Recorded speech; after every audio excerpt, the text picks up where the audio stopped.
A Birthday to Forget Scene 7. As the time that Sally's guests were due to arrive approached, I became increasingly nervous. I know that I feel nice but fear that I look ridiculous.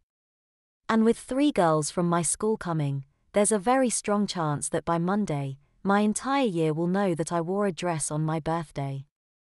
I've been toying with a variety of excuses such as losing a bet or doing it for a dare, but I guess I'm best just telling the truth. Last year I wanted a paintball party and this year is my sister's turn to choose. Problem is, I can't see any of my classmates saying, "Oh, fair enough." I'd have done the same. My other worry is that the whole truth might slip out. I didn't want to wear a dress but when I did, it felt really nice. Molly arrives first with her dress in a big bag. She is herded directly to Sally's room to change. The others arrive not long after and are similarly herded directly upstairs. I'm confined to the kitchen and dining room helping Mum prepare the buffet trays. "You've taken to those shoes like a duck to water," Mum commented as I grab a stack of plates from one of the high cupboards. "Well, I have spent all week practicing," I said as I looked down at my feet. "I quite like being a little bit taller," I added. "So you like them then?" Kind of," I replied. "I'd prefer them if they weren't pink. But I guess they go with my dress." "Well, that's the idea." Mum smiled. "Everything matching," she says before casting me a lingering smile. "Don't tell Sally, but I think you look nicer in a dress than she does." "No, I don't," I coyly insisted. "It does feel nice though. I can see why Sally likes wearing them," I added before wondering why the majority of girls don't. Mum explained what I already knew. Women wore dresses, heels, and makeup when they were seen as inferior to men, and now there's more equality. There's simply no longer a need for women to prettify themselves. In fact, it's largely frowned upon, which is why my sister gets bullied and teased. Yeah, I know, but maybe if more of them did, they'd realize how nice it is. The same can be said for boys. Mum replied. Girls wearing dresses is largely a thing of the past. Maybe it will be the boys who'll be wearing the dresses in the future, she suggested. I couldn't see it, but Mum reminded me that my dress is a boy's dress that came from a shop full of pretty clothes for boys. It's a vision of the future that's too far-fetched to imagine. But who knows? On the one hand, I can't see many boys willingly wearing a dress. But on the other, that's exactly what I'm doing. All of a sudden, Mum realized that she'd forgot my lipstick. She popped upstairs to fetch it and returned a moment later. It's the same as my dress, I said when she revealed the shade. It is. Mum smiled. Now you've got to remember not to smear it, she explained as she applied it for me. So no rubbing your mouth or you'll ruin it. Okay, I replied. I wanted to see how it looked, but there's no mirror in the kitchen.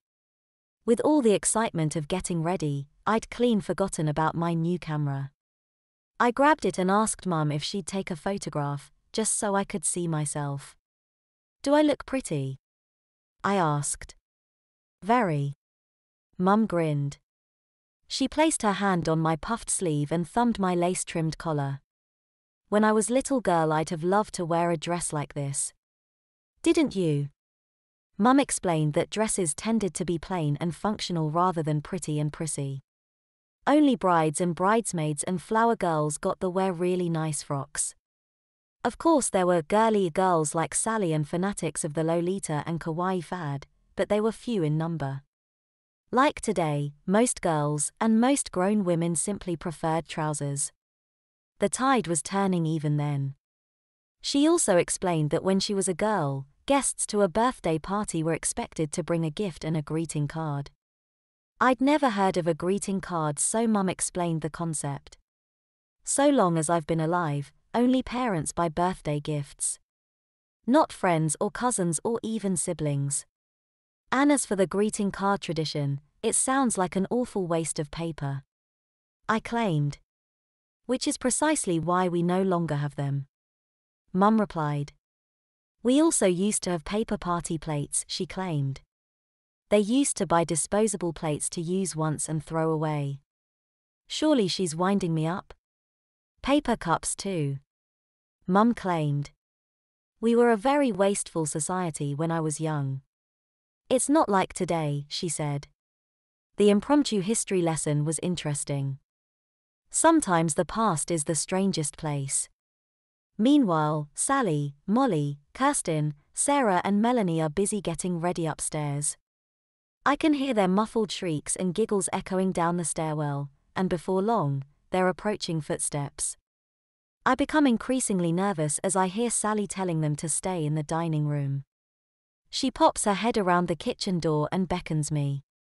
I glance at my mother, who gives me a reassuring smile before looking down at myself and stepping forward.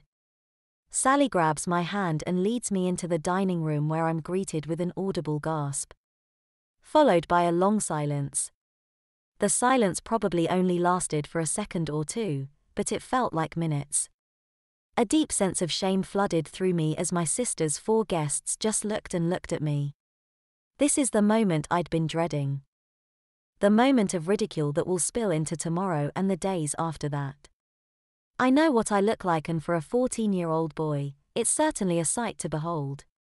With that thought, I cast my eyes over their outfits, the pinks, the prints, the bows and frills from head to toe. Not many girls dress girly these days, and Kirsten and Melanie look just as out of place as I do. I smirk. Melanie smirks.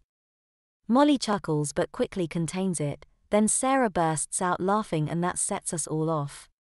It becomes infectious and we can't contain ourselves. We laugh so much it hurts. Sally, Molly and Sarah each wear prissy pink dresses with big Lolita bows perched on their heads. Their makeup is heavy and peachy. Their footwear, like mine, is dainty. Kirsten wears a lilac dress because she really hates pink, although it's got more than its fair share of pink details. Melanie, whom I've never seen in a skirt or frock, clearly shied away from the offer of a blue dress and instead wears the little pink dungarees with a pastel blue t-shirt, pastel blue tights and a pair of white baseball shoes with pink ribbons instead of normal laces. It's clear that we all feel just as ridiculous as each other in our prissy girl clothes. Oh my God, look at his shoes! Molly exclaims. You're wearing heels. Look at his hair. Melanie yelped. He's got ringlets, she giggled. You look brilliant, she claimed. You all look brilliant, Mum said. She handed out some fizzy drinks and put some music on. It's a golden oldie but highly appropriate. Girls just wanna have fun. The party started giddy, and thanks to Sally's meticulous planning, she kept the momentum going with a well-selected playlist of girly songs and intermittent games. We all got into character and willingly played along to musical statues, Blind Man's Buff and Pin the Ponytail on the Princess. Sally presented prizes to the winners, all of which were cheap and girly: a plastic jewelry set, some crayons and a coloring book, a fluffy pink pencil case, etc. Things quietened down a little whilst we tucked into the buffet. Mum's cupcakes went down especially well. I chatted with my cousin Mel and knowingly asked why cousin Simon, her brother, didn't come. She grinned and said he was too scared of wearing a dress. So were you by the looks of things. I smiled, before telling her how Sally and I were certain she'd rather wear a dress than the dungaree shorts she opted for. She told me that she's a modern girl and as such, refuses to wear dresses under any circumstances. I'd rather wear a dress than those, I said. You look cute though, I added, causing her to momentarily grimace. So do you, she smiled. I love your hair. Really? I coyly said, bobbing my head and causing my ringlets to bob and bounce around my ears. Yeah, it's about time boys started making an effort to look pretty for us girls, she claimed. If you wasn't my cousin, I'd kiss you. Eek, I thought. Well, thanks Mel, I blushed. But I doubt I'll be dressing like this again after today. That's a shame, but you never know, Sally might let you borrow it again. Oh, it's not my dress, Mel. Sally interjected. Melanie looked baffled. Mum bought it for me, I confessed. Then you'll have to wear it again. Melanie grinned. Oh, I dunno. I coyly replied. What would my mates think? You mean, when they see all the girls flocking around you? Melanie quizzed. I bashfully claimed otherwise, which prompted the other girls to interject. According to them, the kawaii boy style is becoming mainstream in Korea and Japan, and all the girls love them. According to them, the trend is all the rage in Australia and New Zealand. And according to Sarah, it's only a matter of time before they'll be selling dresses for boys in this country. They already do, Sally stated. Mum went all the way to Penton to buy him a proper boy's dress. Well, there you go. Sarah smugly smiled. The future's already here. Well, actually, I smugly retorted. It's about 50 miles away, in Penton. I grinned. They rolled their eyes and sighed at my lame attempt at pedantry. I can't see it catching on, I claimed. I looked down at my prissy pink dress, my lacy white tights and pink-heeled shoes with the dainty little ribbon on each ankle strap, before casting my gaze to the equally prissy outfits worn by the others. I mean, it feels nice and I know it looks nice, but I can't see most boys dressing like this. Ever the wise one, Mum sauntered in and agreed that it's hard to imagine such a world. She then suggested that it's equally hard to imagine a world in which most women and girls wore dresses, heels, and makeup on a daily basis, especially for young teenagers like us. It was like that when my mother was a girl, Mum stated. Granny always used to say Sally was born 50 years too late, she smiled. I wonder what she'd say if she could see you now, she said to me.